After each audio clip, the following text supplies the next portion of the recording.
হ্যাঁ, আবৃত্তি করছি নাজিম হিকমতের জেলখানার চিঠি।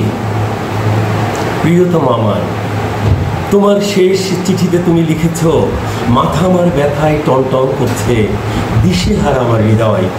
তুমি লিখেছ, তোমার যদি কিছু হয়, তোমাকে যদি হারাই আমি বাঁচব না। বেঁচে থাকবে বধূ আমার, আমার স্মৃতি কালো ধোয়ার মতো হাওয়ায় মিলিয়ে যাবে। তুমি বেঁচে থাকবে আমার হৃদয়ে, রক্ত কিছু ভগিনী।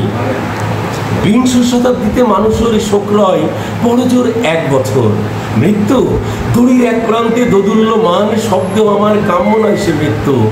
বধূ আমার, তুমি জেনো, জল্লাদের লোমশ হাত যদি আমার গলায় ফাঁসির দড়ি পড়ায়, নাজিমের নীল চোখের বৃথায় খুঁজে ভিড়বে ভয়।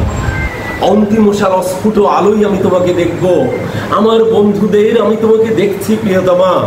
রাত্রির অন্ধকারে গ্রাম কেনা শুকনো পাতায় আমি জ্বালিয়েছিলাম আগুন, আমি স্পর্শ করছি সেই আগুন। যার অগ্নিকুণ্ডের মতো আমি তোমাকে স্পর্শ করছি। ভালোবাসি মানুষকে, ভালোবাসি আন্দোলন, ভালোবাসি চিন্তা করতে। আমি আমার সংগ্রামকে ভালোবাসি।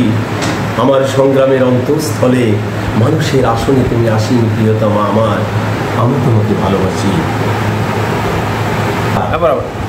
ঘন্টা বেজে গেছে ঘুমটিতে, শেরের দরজা বন্ধ হবে এখনই।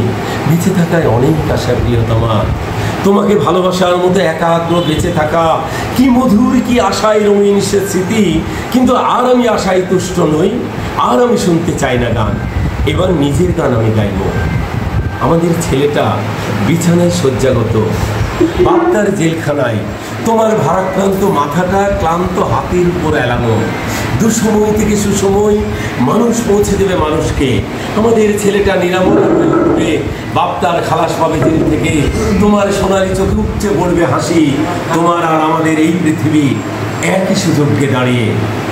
আমি জেলে আসবার পর সূর্যকে 10 বার প্রদক্ষিণ করেছে পৃথিবী। আর আমি বারংবার সেই একই কথা বলছি। আমার জেলের কাটানো 10টা বছর যা লিখেছি সব তাদেরই জন্যে, যারা মাটির পিঁপড়ের মতো, সমুদ্রের মাছের মতো, আকাশের পাখির মতো অগণিত, যারা ভীরু, যারা বীর, যারা নিরক্ষর, যারা শিক্ষিত, যারা শিশুর মতোই সরল, যারা ধ্বংস করে, যারা সৃষ্টি করে। কেবল তাদেরই জীবন বৃত্তান্ত আমার গানে। আর যা কিছু ধরো আমার জেলের কাটানো 10টা বছর শুধুমাত্র কথার কথা। ধন্যবাদ।